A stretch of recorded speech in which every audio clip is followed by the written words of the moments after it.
ಮನೆ ತಲುಪಿದಾಗ ಆಗಲೇ ಕತ್ತಲೆ ಆವರಿಸಿತ್ತು. ರಾತ್ರಿ ಪ್ರಯಾಣದ ಆಯಾಸದೊಂದಿಗೆ ಇಂದಿನ ಪೂರ್ಣ ದಿನ ಓಡಾಟದಲ್ಲಿ ಕಳೆದಿತ್ತು. ಹೀಗಾಗಿ ದೇಹಕ್ಕೆ ಸ್ವಲ್ಪ ದಣಿವು ಅನಿಸಿದಾಗ ಹೇಮಂತ ಡ್ರಿಂಕ್ಸ್ ತೆಗೆದುಕೊಳ್ಳಲು ನಿರ್ಧರಿಸಿ ಅಶೋಕನಿಗೆ ತಯಾರಿ ಮಾಡಲು ಸೂಚಿಸಿ ಬಾತ್ ರೂಮ್ ಸೇರಿದ. 15-20 ನಿಮಿಷಗಳಲ್ಲಿ ಆತ ಸಿದ್ಧವಾಗಿ ಬಂದಾಗ ಟೀಪಾಯ್ ಮೇಲೆ ಸಿದ್ಧವಾಗಿತ್ತು. ಕರಿದ ಹಪ್ಪಳ, ಚೂಡ, ಹುರಿದ ಗೋಡಂಬಿ, ಅದರ ಜೊತೆ ಸ್ಕಾಚ್. ಸುಷಮಾ ತನಗಾಗಿ ಲೆಮನ್ ಜ್ಯೂಸ್ ಆರಿಸಿಕೊಂಡಳು. ಅವರಿಬ್ಬರೂ ವಿಸ್ಕಿ ಗ್ಲಾಸಿಗೆ ಬಗ್ಗಿಸಿಕೊಂಡು ಸ್ವಲ್ಪ ಐಸ್ ಬೆರೆಸಿ ಹುರಿದ ಗೋಡಂಬಿ ಮೆಲ್ಲುತ್ತ ಗ್ಲಾಸಿಗೆ ತುಟಿ ಅಂಟಿಸಿದರು. ಮಾತು ಬೇಡವಾಗಿತ್ತು, ದೇಹ ಭಾರವಾಗಿತ್ತು, ಮೌನ ಪ್ರಿಯವಾಗಿತ್ತು. ಹೀಗಾಗಿ ಮೂವರಲ್ಲಿ ಯಾರೂ ಮಾತನಾಡದಿದ್ದರೂ ಒಂದು ಮಾತು ಮಾತ್ರ ನಿಜವಾಗಿತ್ತು.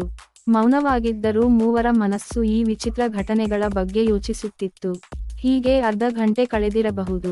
ಈ ಮೂವರ ವಿಚಿತ್ರ ರೀತಿಯ ಮೌನ ಟೆಲಿಫೋನಿಗೆ ಸರಿಬರಲಿಲ್ಲವೇನೋ. ಅದು ಜೋರಾಗಿ ಬಾರಿಸಿ ಮೂವರನ್ನು ಆಕರ್ಷಿಸಿತು. ಸಮೀಪ ಇದ್ದವ ಹೇಮಂತ. ಆತನೇ ರಿಸೀವರ್ ಎತ್ತಿದ. ಆ ಕಡೆಯಿಂದ ಎಸ್ಪಿ ರಾಮನಾಥ ಅವರು ಮಾತನಾಡುತ್ತಿದ್ದರು. ಮೇಜರ್, ನೀವು ಮಹಾಪ್ರಚಂಡರು. ನಿಮ್ಮ ಬುದ್ಧಿಯೂ ಹಾಗೆಯೇ, ಯಾವ ದಿಶೆಯಲ್ಲಿ ಹೇಗೆ ಯೋಚಿಸುತ್ತದೆಯೋ ಗೊತ್ತಾಗುವುದೇ ಇಲ್ಲ. ಏನಾಯಿತೀಗ? ಏನೂ ಆಗಿಲ್ಲ. ನೀವು ಹೇಳಿದ್ದೆಲ್ಲ ನಿಜವಾಯಿತು. ಹೋಟೆಲ್ ಪ್ರತಿಯೊಂದು ರೂಮಿನಲ್ಲಿ ಒಂದೋ ಎರಡೋ ಧ್ವನಿಗ್ರಾಹಗಳನ್ನು ಮುಚ್ಚಿಡಲಾಗಿದೆ. ಹಾಲ್ನಲ್ಲಿ, ಕಾರಿಡಾರ್ನಲ್ಲಿ ತೂಗು ಹಾಕಿದ ಝೂಮರ್ಗಳಲ್ಲಿ ಸಹ. ಅದರೊಂದಿಗೆ ಅತಿ ಸೂಕ್ಷ್ಮವಾದ ಕೆಮರಾ ಸಹ ಬಚ್ಚಿಡಲಾಗಿದೆ. ನೋಡಲು ಅವು ಬಲ್ಬುಗಳಂತೆ ಕಂಡರೂ ಬೆಳಕು ಬೀರುತ್ತ ಬೆಳಕಿನಡಿಯಲ್ಲಿ ಬರುವ ಸುದ್ದಿಗಳನ್ನೆಲ್ಲ ಸೆರೆ ಹಿಡಿಯುತ್ತವೆ. ರೂಮ್ಗಳಲ್ಲಿದ್ದ ಕಾಡು ಪ್ರಾಣಿ, ವಿಚಿತ್ರ ವಸ್ತು ಇವೆಲ್ಲವುಗಳು ನಿಮ್ಮ ಹೇಳಿಕೆಗೆ ಹೊರತಾಗಿಲ್ಲ. ಇದುವರೆಗೂ ನಾವು ಶೋಧನೆ ನಡೆಸಿದ್ದೇವೆ. ಒಟ್ಟು 72 ಧ್ವನಿಗ್ರಾಹಗಳು, 56 ಕೆಮರಾಗಳು ದೊರೆತಿವೆ. ಇದು ತುಂಬಾ ಅಪಾಯಕಾರಿ. ಅಷ್ಟೇ ಭಯಾನಕ ವಿಷಯವಾಯಿತು ಎಸ್ಪಿ ಸಾಹೇಬರೇ. ಒಂದು ದೃಷ್ಟಿಯಿಂದ ಹೋಟೆಲ್ ಶತ್ರುಗಳ ಗುಪ್ತ ಕಾರಾಸ್ಥಾನವಿದ್ದಂತಾಯಿತು. ಯಾರು ಅದರ ಮಾಲೀಕರು? ಯಶವಂತರಾವ್ ಸರ್ದೇಸಾಯಿ ಅಂತ. ಅವರು ಬ್ರಿಟಿಷರ ಕಾಲದಲ್ಲಿ 200 ಗ್ರಾಮಗಳಿಗೆ ಒಡೆಯರಾಗಿದ್ದರು.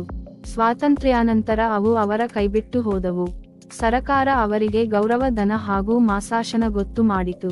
ಆ ಹಣದಲ್ಲಿಯೇ ಅವರು ಹೋಟೆಲ್ ಆರಂಭಿಸಿದ್ದು. ತುಂಬಾ ಸ್ವಾರಸ್ಯವಾಗಿದೆ. ಅಂದ ಹಾಗೆ ತಾವು ಇನ್ನು ಎಷ್ಟು ಹೊತ್ತು ಅಲ್ಲಿರುತ್ತೀರಿ? ಇನ್ನೂ 2 ಹಾಲ್, 16 ಕೊಠಡಿ ನೋಡಬೇಕಾಗಿದೆ.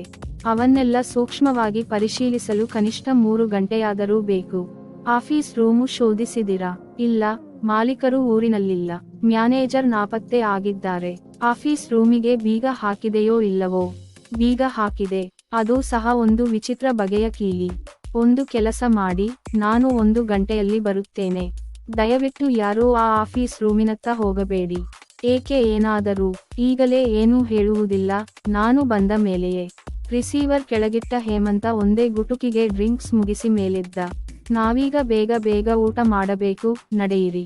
ಮೇಜರ್ ಹೇಮಂತ ತನ್ನ ಸಂಗಡಿಗರೊಂದಿಗೆ ಸೀಪರ್ಲ್ ರೆಸ್ಟೋರೆಂಟ್ ತಲುಪಿದಾಗ ರಾಮನಾಥರ ಶೋಧನೆ ಇನ್ನೂ ಮುಗಿದಿರಲಿಲ್ಲ. 6 ಕೊಠಡಿಗಳು, ಹಾಲ್ ಮತ್ತು ಆಫೀಸ್ ರೂಮ್ ಮಾತ್ರ ಉಳಿದಿದ್ದವು.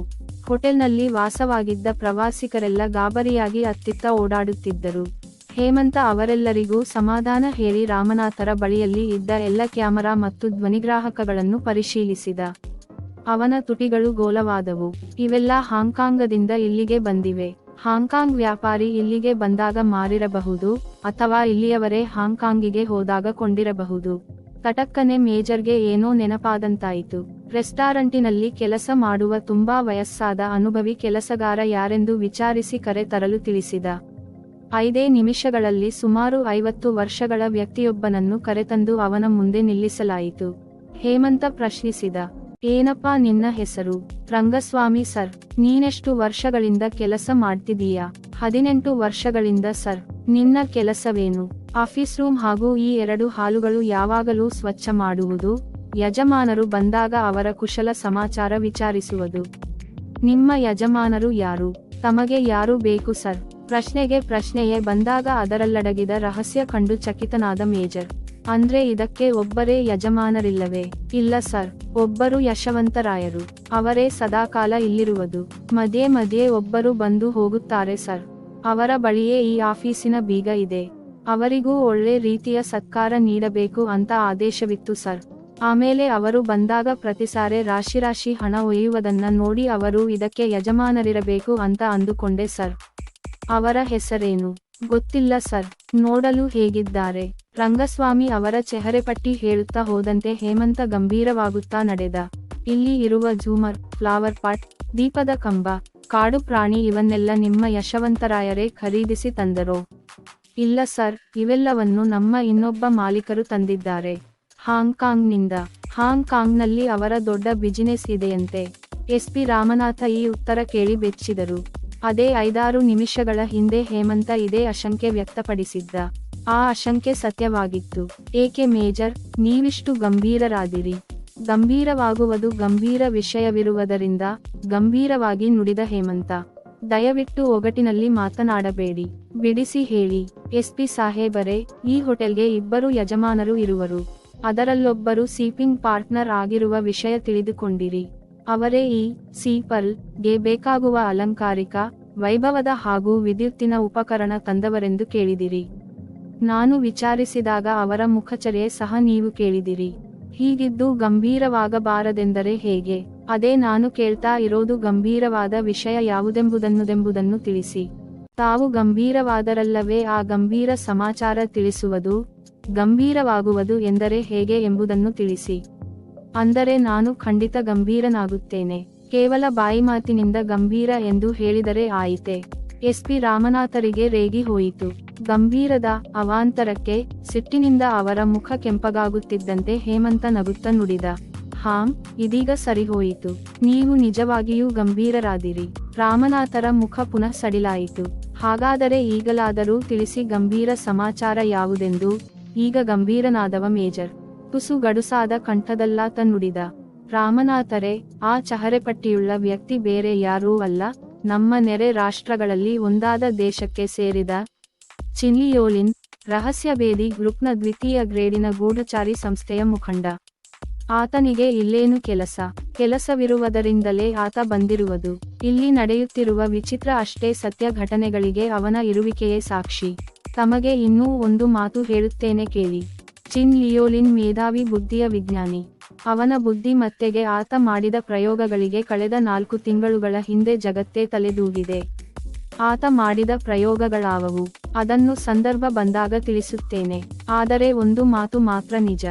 ಚಿನ್ಲಿಯೋಲಿನ್ ಇಲ್ಲಿ ಒಂಟಿಯಾಗಿಲ್ಲ. ನಮ್ಮವರೇ ಆದ ಯಾವುದೋ ವಿಜ್ಞಾನಿಯ ಸಹಕಾರ ಅವರಿಗೆ ಖಂಡಿತವಾಗಿ ಇರಲೇಬೇಕು.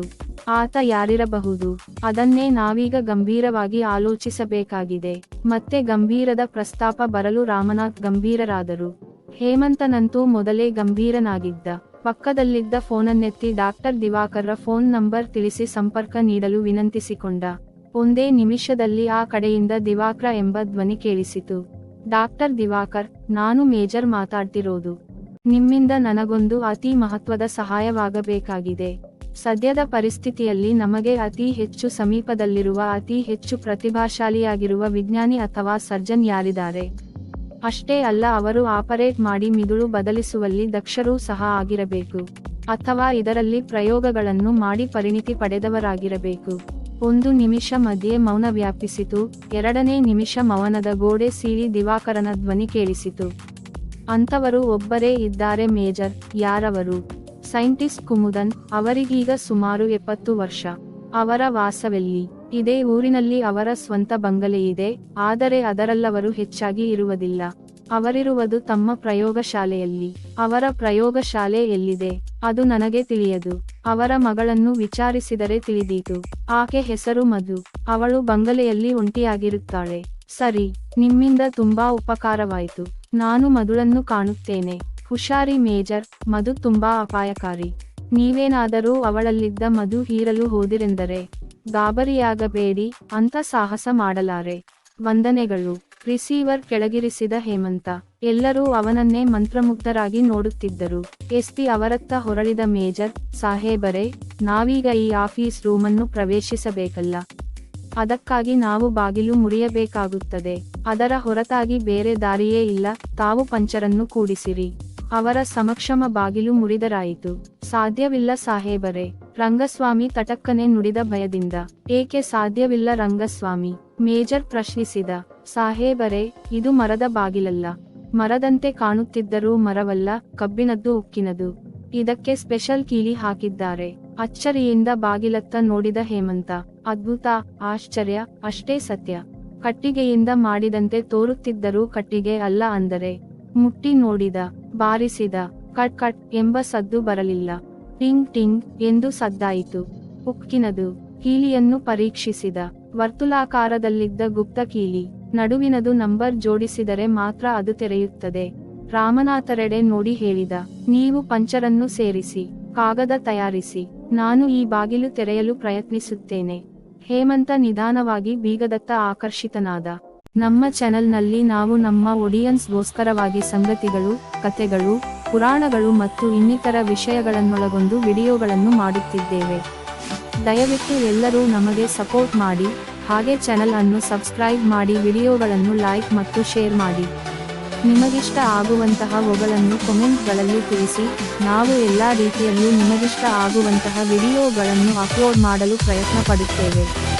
ದಯವಿಟ್ಟು ನಮ್ಮ ಚಾನೆಲ್ ಅನ್ನು ಲೈಕ್, ಶೇರ್ ಮತ್ತು ಸಬ್ಸ್ಕ್ರೈಬ್ ಮಾಡಿ.